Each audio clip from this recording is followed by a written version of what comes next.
Hello, it's great to be here at Embrace Life with Renee. I am so thrilled and so delighted to welcome Lourdes Health System as a sponsor of this show and thank them for their amazing support of my project here on WMCN. Today's show is dedicated to Lourdes Health System and its incredible team of doctors, health practitioners, administrators, and staff who tirelessly serve the community with the most advanced personal care imaginable. I am so proud to have you on board. Up first, with all the advances in modern medicine and breast cancer research, breast cancer diagnosis is no longer a fatal blow. Dr. Kathleen Greatrex is the chair of radiology and nuclear medicine at Lourdes and can speak to us today about diagnosis, treatment options, and the latest diagnostic technologies.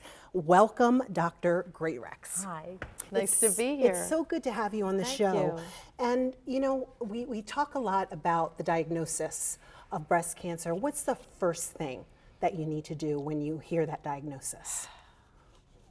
You know, it's probably the most difficult diagnosis that you'll hear when you hear that you have cancer. And fear.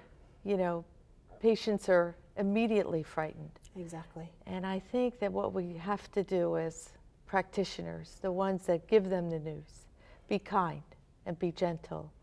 Because not only are you giving them the diagnosis, but you're giving that diagnosis to everyone that loves that person. So you must take that into consideration. I think the most important thing to remember with breast cancer is that 2.8 million women in this country are surviving this disease. It's not a death sentence, it's just a word. And they have to remember that. That even though they have that diagnosis, it doesn't mean that they're going to pass away from it. With the advances that we have today, the early diagnosis chances that we have today through mammography and screening, that breast cancer can be gotten at a stage when it can be cured. So these are the things that we must emphasize to the patients that we have. Be positive, always be positive, because there's always hope. And it's so important to surround yourself with positive people too. Like you said, it's not just a diagnosis for the patient, for the individual, but also for the family.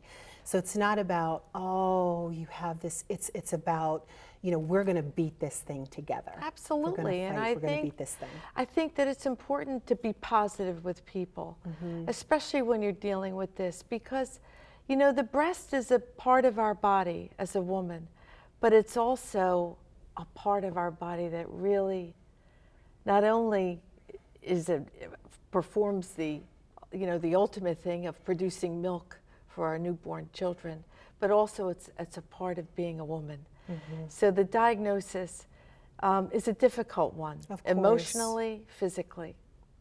So what is, after they receive the diagnosis, does it depend on the stage, the action that's taken? Yes, it does, very much so. Can you explain that a little bit? Well, there's three things that you really got to think about.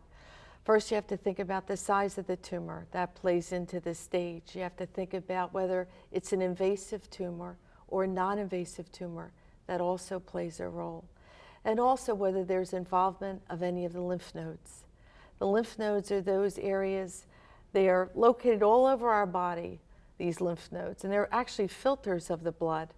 In particular, the lymph nodes are located underneath of this area, the armpit or the axilla, that drain the breast, drain the flow coming from the breast, and they catch these tumor cells. Well, during the course of surgery, these lymph nodes are tested, and we test them because that's a very important prognostic indicator, are the number of lymph nodes that are involved with tumor.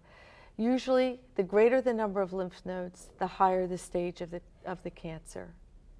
And then it depends on the stage of the cancer, the kind of action that you take. That's exactly correct. In terms of biopsy and that sort of thing. That's exactly correct. Based on this stage, you know, of course, surgery is the first form of defense, but then we have to think about other things that are utilized: radiation therapy, chemotherapy, hormones, play an important role in these tumors as well. The receptors on these cells, estrogen, progesterone receptors, are really important. And you as the physician will be able to educate the patient as to their prognosis. It's a team approach, Renee. You know, it's not just the radiologist. We do the initial diagnosis. We look at the mammogram, we look at the ultrasound or the MRI. We do the biopsies using a needle technique. We get the tissue goes to pathology, and they do the necessary stains, the necessary receptor analysis of the tumor, and then they can deduce a little bit more as to what type of surgery the patient's going to need. Then the surgeon comes in. The surgeon does the surgery.